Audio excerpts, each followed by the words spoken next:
What's up, you guys? Welcome back to my other channel, Life with NikkiNicole. I was about to say Love Nails Nicole. That's my other channel, my nail channel. So please go subscribe. Subscribe this one also. I thought I would do like a quick little story time. May have to be a part 2 to this. I'm not sure. Sorry if I'm not looking at the right angle. I'm on my phone, so I'm not sure where I'm supposed to be looking. I think up here, but it's weird. But yeah, I thought I would come on and talk about when I had my first kid. I was actually a teen mom. I had my first daughter at 19 years old.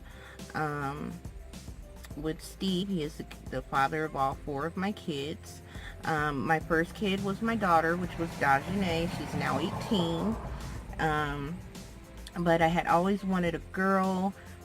I was so happy that I was having a girl. I think I had went out to eat after I had my ultrasound and found out I had a pink strawberry milkshake. I had pancakes with strawberries, even though they were red.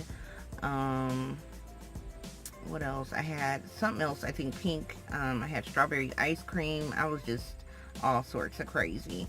But and then I went shopping and I bought her a little pink onesie with Elmo, a matching pink little hat, and an Elmo doll that made music. And yeah, she had that for many years. So I was really scared to tell my parents. I didn't want them to be disappointed in me. I had actually found out I was pregnant at my cousin's house because she was pregnant at the time, and she was telling me, oh, you need to go take a test, da da da da. And I'm like, no. So she ended up getting one, and I had went to her house one night.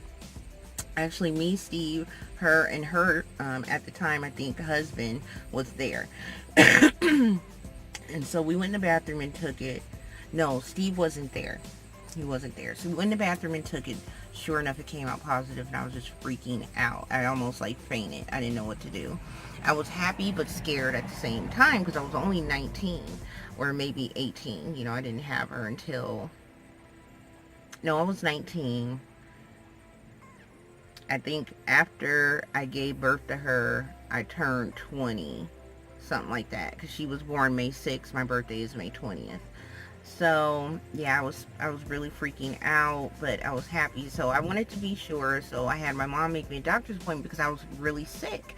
I felt like I had the flu, like a really bad cold. My nose was running, I was nauseated, I was coughing, I just felt terrible. So I just knew I was sick.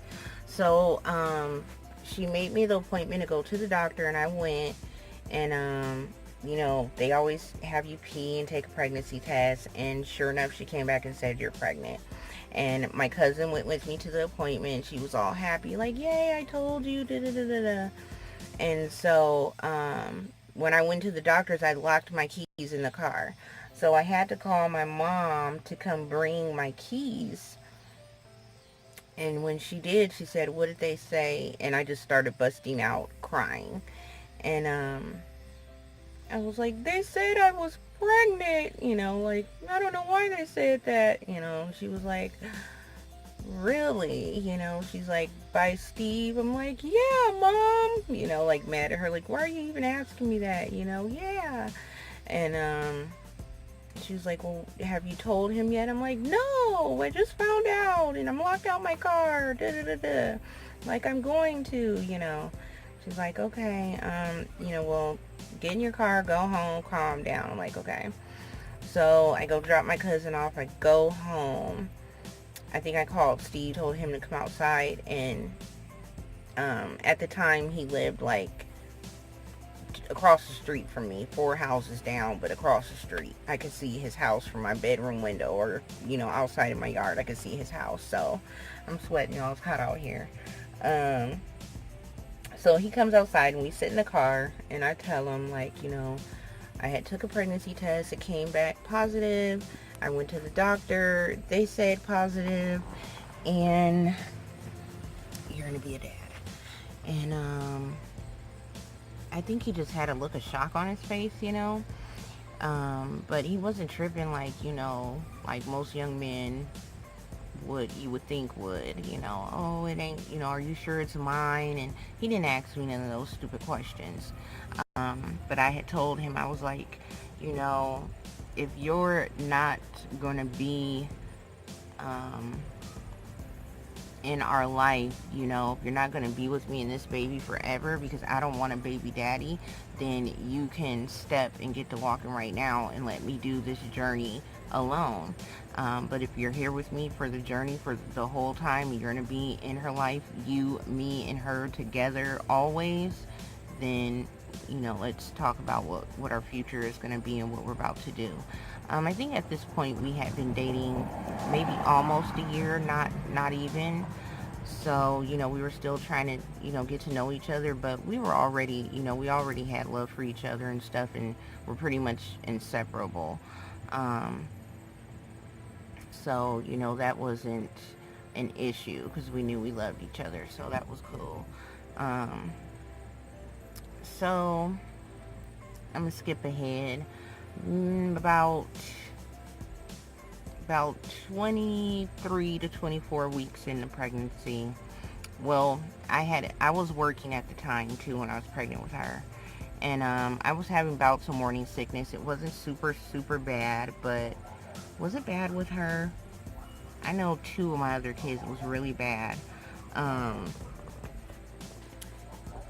think it was with her.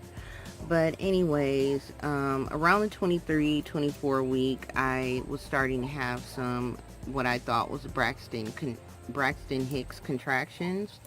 And my mom and dad took me to the hospital, rushed me to the hospital to the emergency, and they ended up giving me an asthma pill and said that this would help control and slow the Braxton Hicks contractions down, and sent me home.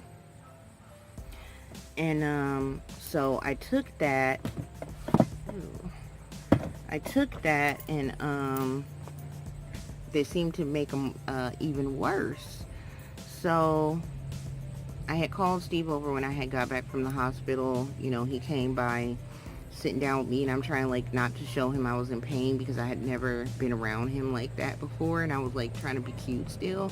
So I'm sitting there having these contractions like, you know, trying to be cute, and this wasn't working. I'm like, you know what, go ahead and go home, let me lay down, and you know, just hope that the pills will kick in and it'll stop. Every time I took a pill, it made it worse. So I want to say probably maybe a few days later or so, you know, it had kept happening, but off and on, it had slowed up a little bit. And by week 25, I was having the pains again. Went to the hospital, and they ended up keeping me, saying I was in labor. I was 25 weeks. They gave me medicine to try to stop it, and you know, when they told me I was in labor, I just immediately busted out crying because I'm like, you know, I know it's too early, you know, I was reading my book and all that stuff, but I don't even think I had got to the part about premature labor. I hadn't heard of it yet. Not even, you know, before having kids, I didn't know what a preemie was. Even pregnant, I didn't know. And yeah, they were like, you're going into premature labor, we're going to try to stop it. They tried to give me medicine and all that stuff to stop it. It didn't help.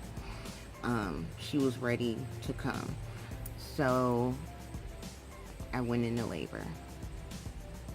And didn't take very long. I remember, I think Steve was at work and we could not get a hold of him. It took him a while to get down to the hospital. And I was just upset and crying like, I don't want to have a baby without him here. You know, where is he? Finally got there, and I felt a lot better that he was there because I didn't want him to miss it. I finally ended up, you know, they prepared me to have her. I was ready to go. It was like 25 to 35 doctors in the room, honey, okay? They got you up on a table that's up here to their heads. Oh, you're like open for the whole doctor's office to see. and I'm having to get ready to push this girl out. Only took me about 3 pushes, 3 to 4. She was small. It didn't take a lot. Yeah, popped her right on out. They whisked her away. I wasn't able to hold her. I don't even think I was able to see her. They whisked her right away to the table where there was a whole ton of NICU and ICU doctors over there waiting for her to come over there to, you know, check her vitals, put her on the breathing machine and all that stuff. When she came out, she was still at the stage of growing her skin thick, like the hair starting to grow on the body. You know, she was kind of see-through almost, very, very thin, very small. She was a total of 1 pound, 9.5 ounces, you guys. Yeah, amazing. So I'm like, oh my gosh, I just had a 1 pound baby. Like, am I gonna be on the news, or like, what is about, am I the only one in the world who has had a 1 pound baby? Because I had never heard of it, so I was in complete shock. So I think some hours later, you know, they had, after they had got me all cleared up and all that stuff, they wheeled me down there to see her. And when I went down there to see her, it was like still 6, 7, 8 doctors around the table working on her. And I'm thinking like, oh my gosh, what is about to happen? All these people are in here. They're gonna be like, you know, wow, you had a 1 pound baby. We've never seen this before. So they will be in there, and I'm watching them work on her and stuff. And while they're doing that, I'm looking around because I see other incubators, and I see that there's a bunch of tiny babies in there. And I'm like, wait, maybe I'm not the only one. This is a thing. People have preemies. Like, oh my gosh, wow. And yeah, I wasn't the only one. The unit that she was in was all preemie babies. By a miracle, the grace, blessing of God, she survived. She fought. She didn't have a whole ton of stuff wrong with her. She had to be on a breathing machine for a little while. And that was really about it. She had to learn how to, you know, she had to stay there a while till they got, you know, a little bigger, because she lost weight and had became to be under 1 pound. She was like 800 something grams, 900 something grams. So she had to gain weight. She had to learn how to suck her bottle, and she had to keep her own body heat. We will do something called kangaroo care, where you put the hospital gown on and just put them up to your naked chest. We would do that with her, and she took to that very well. But when she learned how to do all them things, she was able to come home. So she ended up having to stay in the hospital of about 3 months. I was there every day. I would go home, shower, change, stuff like that. But they had a shower there. They had a room there for you to sleep, a little couch. You can pull out bed. It was really, really nice. So you really didn't even have to leave if you didn't want to. But they encouraged you to kind of go home sometimes and, you know, woosah. And then you'd call up there and they'd give you updates on how your baby's doing. So we would do that when we weren't there, because I had to go back to work. So by the time they sent her home, she was a whole 3 pounds. I brought her home at 3 pounds. I had went shopping for her while she was in the NICU still, and I had to go to Toys R Us. I had to buy her Cabbage Patch Doll clothes, okay, because she was small. And the Cabbage Patch Doll clothes were too big for her to fit.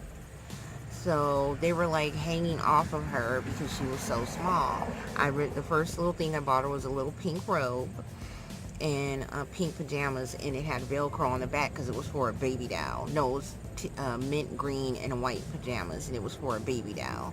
And they fit her big, but that was all she could wear. She couldn't wear little newborn clothes.